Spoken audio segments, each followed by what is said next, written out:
مولاي صل وسلم دائما أبدا على حبيبك خير الخلق كلهم.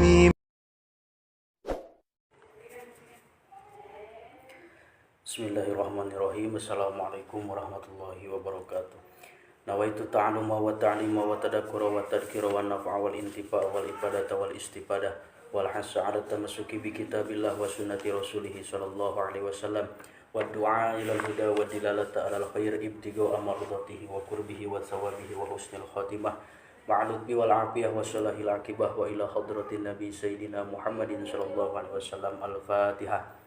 A'udzu billahi minasyaitonir rajim. Bismillahirrahmanirrahim.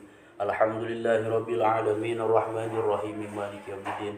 Iyyaka na'budu wa iyyaka nasta'in ihdinas siratal mustaqim. Shiratal ladzina an'amta 'alaihim ghairil maghdubi 'alaihim waladdallin. Summa ila arwahi abaihi wa ikhwanihi minal anbiya'i wal mursalin wa ila jami'il malaikatil muqarrabin wal karubiyyin was syuhada'i was sholihin wa ali kullin wa sabiqulin wa ila arwahi abina adama wa ummina hawa wa ma tanasala bainahuma ila yaumiddin syai'un lillahi lahumul fatihah. A'udzu billahi minasyaitonir rajim. Bismillahirrahmanirrahim. Alhamdulillahirabbil alamin arrahmanir rahim maliki yaumiddin. Iyyaka na'budu wa iyyaka nasta'in ihdinas siratal mustaqim siratal ladzina an'amta 'alaihim ghairil maghdubi 'alaihim waladdallin. Summa ila ruhi muallif hadal kitab rahimahullah wa nafa'ana bihi wa bi ulumihi. Sayyunillahi lahumul fatihah. A'udzu billahi minasyaitonir rajim. Bismillahirrahmanirrahim. Alhamdulillahi rabbil alamin arrahmanir rahim maliki yaumiddin. Iyyaka na'budu wa iyyaka nasta'in ihdinas siratal mustaqim siratal ladzina an'amta 'alaihim ghairil maghdubi 'alaihim waladdallin. Bismillah, alhamdulillah, wassalatu wassalamu ala sayyidina Muhammad ibn Abdillah wa ala alihi wa sahabatihi wa man tabi'a sunnatahu wa jama'atah. Asyhadu an la ilaha illallah wahdahu la syarikalah alladzi la nabiyya wa la rasula ba'dah, amma ba'du. Alhamdulillah kalayan dat Allah anu kasifatan qudrat sareng iradah urang sadayana tiasa ngalaksanakeun naon rupi anu ku Allah diparentahkeun, oge tiasa nebihan naon rupi perkara anu ku Allah dilarang. Mudah-mudahan sadayana senantiasa aya dina rahmat pitulung Allah Subhanahu wa taala. Bismillahirrahmanirrahim. Qalal muallifu rahimahullah wa nafa'ana bihi wa bi ulumihi fid dharaini amin ya Allah ya rabbal alamin. Huruful hamjati, huruf hamzah. Bismillahirrahmanirrahim. Qalal muallifu rahimahullah wa nafa'ana bihi wa bi ulumihi fid dharaini amin ya Allah ya rabbal alamin. Hadis anu kahiji, huruf hamzah. Ati datang kuring babal jannati kana lawang surga yaumal kiamati dina poe kiamah. Paastabtihu mangka menta pangmukakeun kami saur Nabi. Payaqulu mangka nyarios saha al-khajinu malaikat penjaga pintu surga. Teras we ditaros ku itu khazin teh. Man anta, man arisaha eta anta anjeun. Paakulu mangka ngawaler kami eta Muhammadun, kami teh Muhammad. Ae ana Muhammadun tegesna kami teh Muhammad. Payakulu mangka nyarios itu khojin bika ka Gusti ka anjeun. Umirtu diparentah kuring Allah abtaha kana yen ulah mukakeun kuring li ahadin kasalah saurang qoblaka memeh anjeun. Rawahu ngariwayatkeun kana hadis saha Ahmadu Imam Ahmad an Anasin katampi ti sahabat Anas. Hadis anu kahiji ieu nerangkeun bahwa anu ngawitan ayeuna lebet kana surgana Allah, anu dilebetkeun ku Allah kana surgana nyaeta Kangjeng Nabi Muhammad sallallahu alaihi wasallam. Ditaros Kanjeng Rasul teh ku malaikat penjaga pintu surga, man anta saha anjeun. Diwaler ku Kanjeng Rasul Muhammadun, ae ana Muhammadun tegesna kami teh Muhammad. Nyaeta nabi urang sadayana, gusti urang sadayana anu diharepkeun syafaat pertulunganana ku urang sadayana tegesna Kangjeng Nabi Muhammad sallallahu alaihi wasallam. teras we gitu. Malaikat penjaga pintu surga teh narios ka Kanjeng Rasul, kami ku Allah diparentah bahwa moal waka mukakeun pintu sawarga samemeh anjeun meureun kitu bahasana. Jadi ieu surga moal waka dilebetan ku makhluk anu sanes iwati Kangjeng Rasulullah sallallahu alaihi wasallam. Maka Kangjeng Rasul teh anu ayeuna ngawitan dilebetkeun ku Allah kana surgana Gusti Allah Subhanahu wa taala. Kanjeng Nabi Muhammad junjunan urang sadayana anu mana urang sadayana payus bersyukur ka Allah Subhanahu wa taala digolongkeun ka golongan umat Kangjeng Rasulullah sallallahu alaihi wasallam. Kanjeng Rasul teh kakasih Allah anu dinamian Muhammad anu hartosna akhlakna terpuji. Kangjeng Rasul mah nyaeta Kangjeng Nabi Muhammad teh pikeun bojo mangrupikeun suami anu hebat, pikeun murang kalih, pikeun putra putrina mangrupikeun ayah anu hebat, pikeun ayeuna wargi mangrupikeun wargi anu hebat, pikeun tatanggina oge Kangjeng Rasul mangrupikeun tatanggi anu hebat. Urang mah pan sabalikna gitu, tong boro-boro cek batur, cek dulur oge gitu, teuing anu dipikaresep teuing henteu gitu. Eta hadis nu kahiji janten anu ngawitan ayeuna dilebetkeun kana surgana Allah nyaeta Kangjeng Nabi Muhammad sallallahu alaihi wasallam. Dugika Kangjeng Rasul ngadawuhkeun hadis riwayat Imam Muslim pami telepat. Saur Kangjeng Rasul, ana awwalun nasi yasfa'u fil jannah wa ana aksarul anbiya'i taba'an. Saur Kangjeng Rasul, kuring teh anu bakal mere syafaat engke di surgana Allah, oge kuring teh anu pangseueur-seueurna pengikut.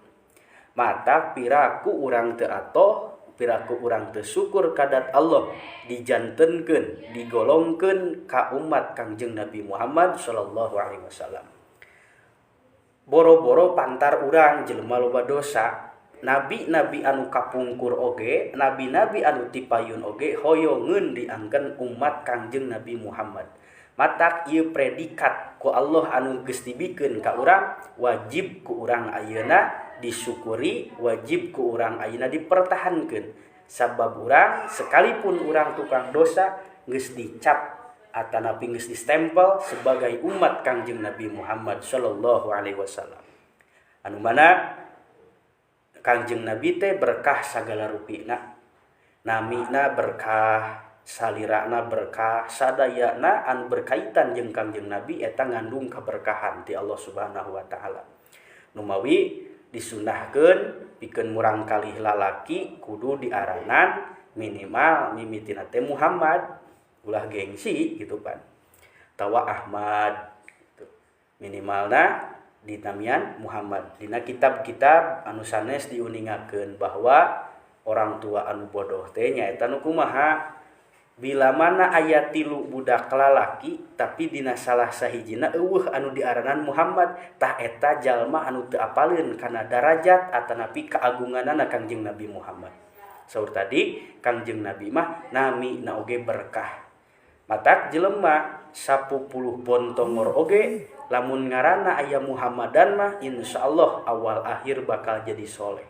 Amin ya rabbal alamin.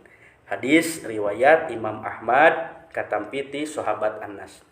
Hadis anu kadua, iti ngalakonan anjeun atawa migawe anjeun al ma'rufa kana pirang-pirang kaalusan, wajtanib jeung kudu ngajauhan anjeun al munkaro kana pirang-pirang kamunkaran.